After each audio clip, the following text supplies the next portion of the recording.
d'effectivité, c'est-à-dire de pouvoir en faire un usage immédiat, certains traducteurs ont jugé bon, et malheureusement ils sont trop nombreux, de parler « tu ne dois pas blasphémer » ou alors, dans une version un peu plus light, « tu ne dois pas prononcer le nom de Dieu en vain ». Mais pardon de prendre un ton un peu provoquant, mais volontairement provoquant. Ici, j'aurais pu dire provocateur. Qu'est-ce que le bon Dieu peut se foutre, pardonnez-moi l'expression, que l'on prononce ou non son nom? Attendez, c'est pas un être de chair et de sang qui serait atteint dans sa grandeur, dans sa posture, dans sa position au-dessus des hommes, dès lors que de pauvres humains s'autoriseraient à prononcer des mots qu'ils n'ont pas le droit de prononcer. Attendez, ça, ce sont des parents avec des enfants. Tu ne diras pas des gros mots. Mais le texte biblique ne relève pas du tout de ce régime-là. Je n'ai pas besoin d'un texte révélé pour savoir comment m'éduquer ou comment éduquer mes enfants. Il y a une transcendance, quelque chose de beaucoup plus exigeant, de beaucoup plus puissant dans le texte. Ce n'est pas un problème de prononcer un nom. C'est tout à fait autre chose. Traduisons littéralement. Et comme quand vous faisiez du latin, pour ceux qui en ont fait avec le Gaffio, où chaque verbe pouvait avoir 5 sens ou 7 sens, ne prenez pas le 4e sens ou le 6e, prenez le premier sens du mot. L'autre. Tu ne porteras pas haut. C'est le verbe que l'on emploie pour parler de lever le drapeau. Vous savez que les tribus d'Israël avaient un blason. Elles étaient reconnaissables à leur blason, on dirait un drapeau. Tu ne lèveras pas haut. Quoi? Le nom de Dieu. Tu n'en feras pas un drapeau, puisque c'est le même verbe qui est utilisé pour lever un drapeau. Tu ne feras pas du nom divin un drapeau. C'est moi qui ajoute le mot drapeau, il n'est pas prononcé, mais comme le verbe lever haut est souvent associé dans l'étymologie biblique à lever un blason, lever un drapeau, lever une identité, tu ne lèveras pas le nom divin comme tu lèves un drapeau. Traduction au plus proche des mots bibliques du texte. En vain, ça veut dire quoi en vain? En vain, on va voir tout de suite. On va voir tout de suite à quoi sert le mot. Il ne suffit pas de trouver un sens pour se dire je n'ai pas laissé un mot sans sens. Il faut que le sens soit hautement signifiant.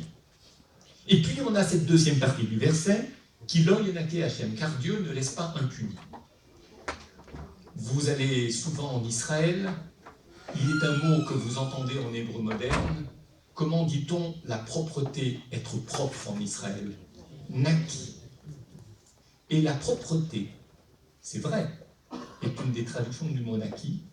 Et qui dit propre dit nettoyer, comme peut l'être, diront des commentaires du Maharshal dans le Talmud, peu importe, la Bishmoledels, commentaire du Talmud, au début de la Renaissance. Propreté, innocence. Lorsque l'on se sent innocent, on se sent propre. C'est-à-dire qu'il n'y a rien qui vient nous handicaper, rien qui vient nous soucier, rien qui vient nous salir. On ne se sent pas sale, on se sent propre. On se sent libéré d'un certain nombre de choses, comme nettoyer, c'est libérer l'objet que l'on nettoie d'un certain nombre de choses. Or, Kilo Inake, étymologiquement, nous renvoie à l'idée de quoi? De l'idée d'innocence. Et la traduction littérale à laquelle se soumettent un certain nombre de commentateurs, c'est car Dieu ne laisse pas ce sentiment d'innocence exister chez ceux, et je n'ai toujours pas traduit autrement, chez ceux qui lèvent le nom du drapeau, c'est-à-dire qui déclament leur identité en se réclamant de la parole divine, de sorte qu'ils se sentent innocents ensuite. Et vous savez que l'innocence s'oppose souvent à la responsabilité. Des gens qui se sentent tellement innocents n'ont plus de scrupules. C'est ce que l'on appelle la pureté dangereuse. Et dans le sacré de l'islamisme, il y a une pureté meurtrière.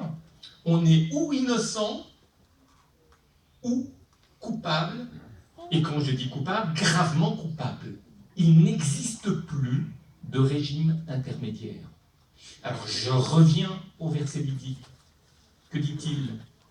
Tu ne feras pas du nom divin. J'ai simplement inversé les expressions dans le verset comme le fait systématiquement le Talmud.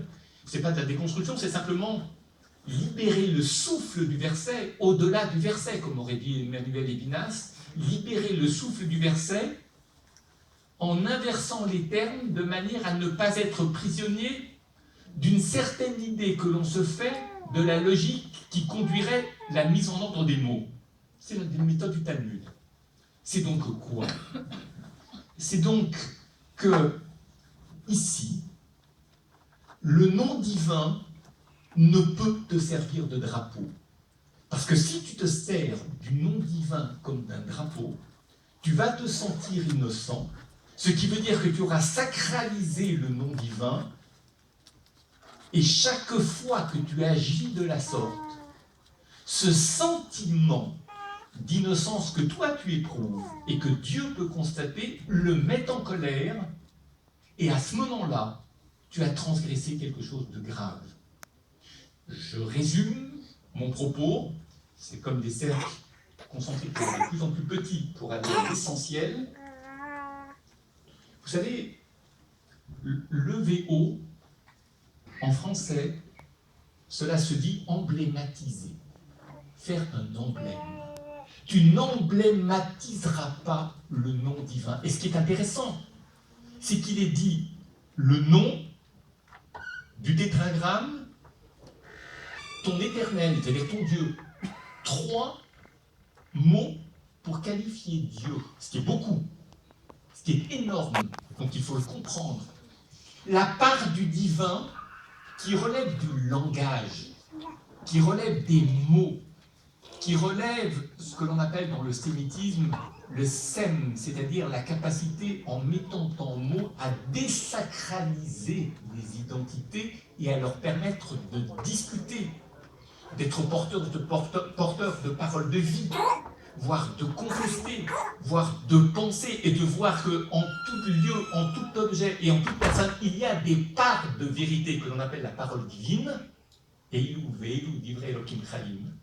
en ceci et en cela, il y a des paroles de vie qui sont les paroles divines. Si tu emblématises le nom divin, si tu en fais un drapeau, et vous aurez compris à la lumière de mon propos introductif que en faire un drapeau, c'est comme le sacraliser, c'est-à-dire réduire une identité complexe à quelque chose qui est unique, fascinant, qui nous prive ou qui nous dispense d'analyser nos différences, nous qui sommes sujets de ce que nous respectons, auprès de celui que nous respectons, le divin. Alors si nous sacralisons le langage, au point que le langage devienne fascinant et qu'il ne nous permette plus de vivre avec le langage une relation responsable, discutante, contestante avec notre prochain, précisément pour que l'on puisse se sentir innocent. Et qui dit se sentir innocent dit en fait être comment dirais-je, ne pas avoir à assumer la responsabilité qui se pose à moi dès lors que je suis confronté à quelqu'un qui est aussi digne que moi et qui ne pense pas que moi. Alors là, il y a une transgression